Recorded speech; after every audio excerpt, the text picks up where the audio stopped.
Facebook ads contain one of the most powerful tools for producers when it comes to selling beats online, and barely any producers even use it. Today, producers, we're talking all about Facebook/Instagram ads. Let's get right into it. So this video is all about the breakdown of Facebook ads, how you can use them as a producer, and just giving you knowledge and insight so that way you can use your own brain and make your own decisions. This isn't some million winning dollar formula. I'm sorry if that's what you came here for, but that's not what it is today. I'm just gonna, drop some actual knowledge and some gems on you guys today.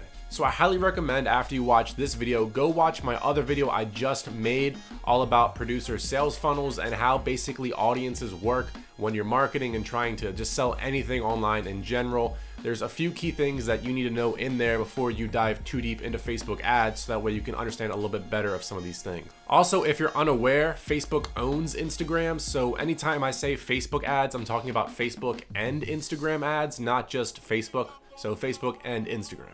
Let's first address this right away. Why even bother with Facebook ads? I think it goes without saying that no matter who you are, we're all on social media, right? And we follow, like, subscribe, comment on people's content that we really like. You know what I mean? Producer, artist, grandma, baby, little baby. It doesn't matter who you are, odds are you're on social media in this day and age. Now, you may not be on social media to buy things. We'll cover this later with intent, but you're on the platforms and you're on the platforms a lot. And social media is an extremely easy way to reach a lot of people. So at the end of the day, if we have product A, it's hard to sell product A if nobody even knows that product A exists. That's why getting traffic as a producer is also a must need for selling beats online.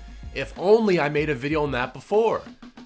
I think it's on this side, I don't know. But there's gonna be a little thing that pops up. You guys got it. Watch that later too. But now, producer family, let's talk major gems. I told you I would tell you about the most important tool Facebook ads has to offer. Doesn't matter if you're selling beats, if you're selling socks, if you're selling coffee beans, you need to have this installed to really optimize your ads and to get a lot of information about your actual website and how it performs. So tell me what, have you guys ever clicked on an ad and then the next thing you know, you see nothing but ads from the same company over and over and over again? They are basically stalking you. No matter Facebook, Instagram, no matter where you go, you can't escape them. You're seeing them everywhere. Well, that, my friends, is due to what's known as the Facebook pixel. So what the hell is a Facebook pixel, and why do we as producers want it on our beat stores? Well, a pixel is a thing that tracks basically events, or you could think of it as kind of little things that happen on your website. For your beat store, this can be page views, play and pause, add to cart, purchase, initiate checkout, a whole bunch of different things that you can see what people are doing and how many times it's being done on your website. Let me show you guys real quick. I'll give you a quick demo of me showing you how the pixel works with my own beat store. So you guys can see I'm on the page, right? It's loaded a view content and a page view. Now if I click the play button, you guys will see, right? Track play, then track pause. Now, say I add this to my cart and I select this lease, add to cart again. I don't know why it does it twice, but yeah. Then I click proceed to checkout. Page view, initiate checkout. And then if I were to put my information in purchase, it would then show a purchase as well. All right, so do you guys see how this all works? It's really cool and it's needed on your website. So if you're using BeatStars, it doesn't matter if you have the $9 a month subscription service or you have the $20 a month subscription service.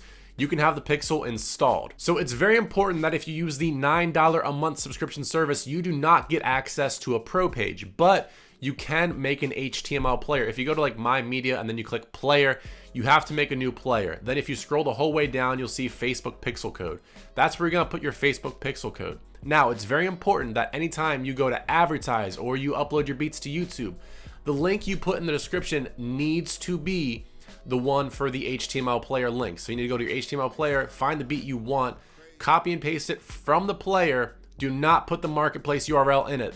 Facebook Pixel cannot track the marketplace URL for BeatStars. It can only track the HTML player link and the pro page link, not the marketplace link. So if somebody buys from the BeatStars marketplace, your pixel does not detect any of that.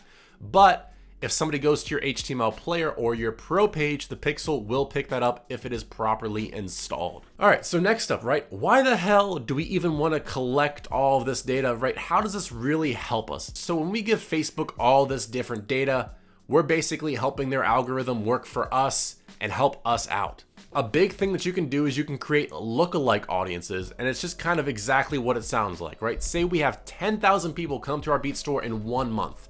We can tell Facebook, hey, Facebook, look at those 10,000 people and find the 1% of people in the world who are just like them. Not in physical looks, but in actual analytical data like interests and hobbies and, things they do on Facebook and Instagram, what they search, what they click on, right?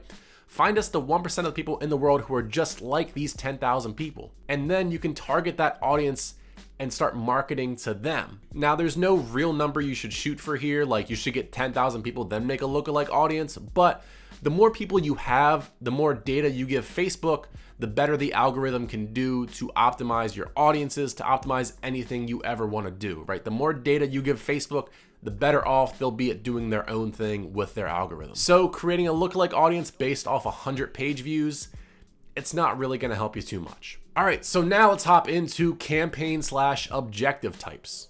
So campaigns are basically what you're gonna optimize for and what you're telling Facebook you want it to do. In terms of producers, most of the times you're gonna be using things like traffic, engagement, video views, maybe lead generation, and conversions. Now, it's important to understand that choosing a campaign type can be a little bit tricky. Just because you select conversions and wanna optimize for purchases, this doesn't mean that within 2 days you're going to be making profitable sales. Now, yes, if you do select conversions, you do have a higher chance of finding people to actually convert into sales versus selecting a campaign type of like video views.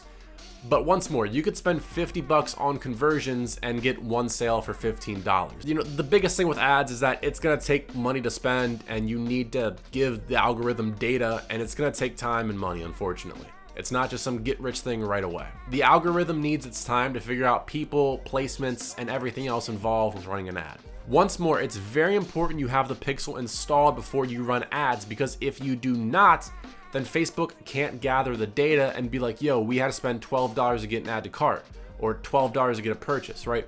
If Facebook doesn't have your pixel, it can't receive that data, so then it can never optimize for your campaign. Now let's break down each individual campaign. First one is traffic, right? So Facebook is going to look at who you're targeting and find out and look at it and be like, yo, who was the most likely to click on a link based off their behavior in the past? Be careful, because selecting traffic can lead to a lower quality audience. This could be because a lot of people accidentally click on links and open things up when they don't mean to. What you could do here is, instead of optimizing in a traffic campaign for link clicks, change it to landing page views in the ad set settings. So that means Facebook is going to look for people who are actually likely to click the link and then let the whole thing load and land on your landing page. Odds are if you accidentally click something open, you're not going to give it the whole time to load. So I think landing page views here is a way better, optimization form than just link clicks. Engagement.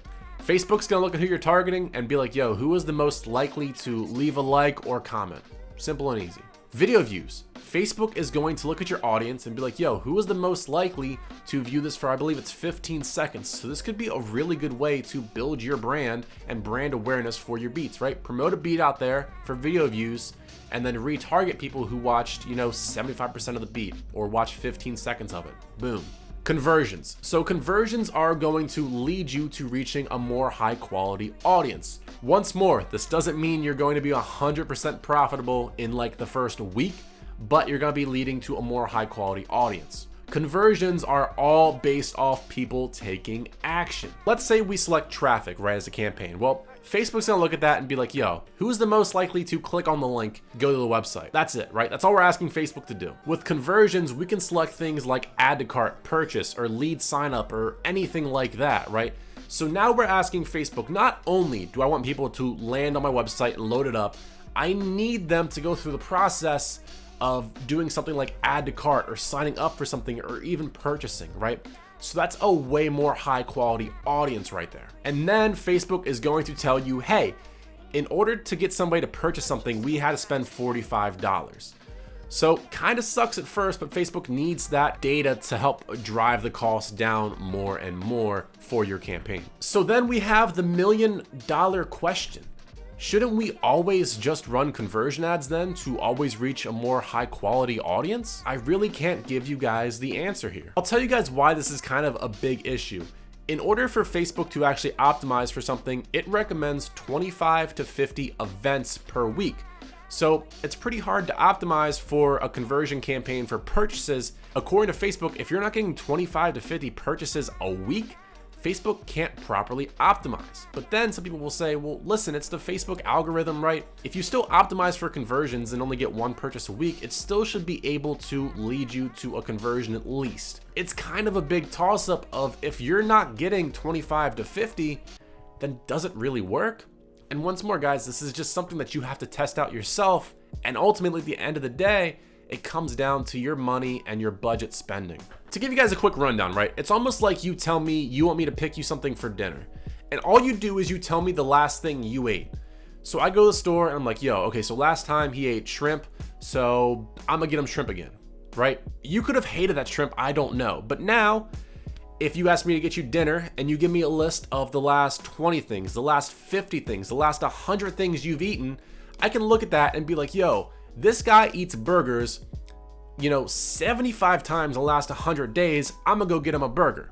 And you're probably gonna like that burger. The more data you can give Facebook for an event, the more they can look at all that data and pick up these patterns, pick up all these little different things that can work in their algorithm to help you get better results. It's an extremely weird explanation, and I don't know if it's like 100% right as how it should be, but I think it should help you guys, right? The more data you give Facebook, the better off they're gonna be with helping you. Now, let's cover the main problem with advertising on social media.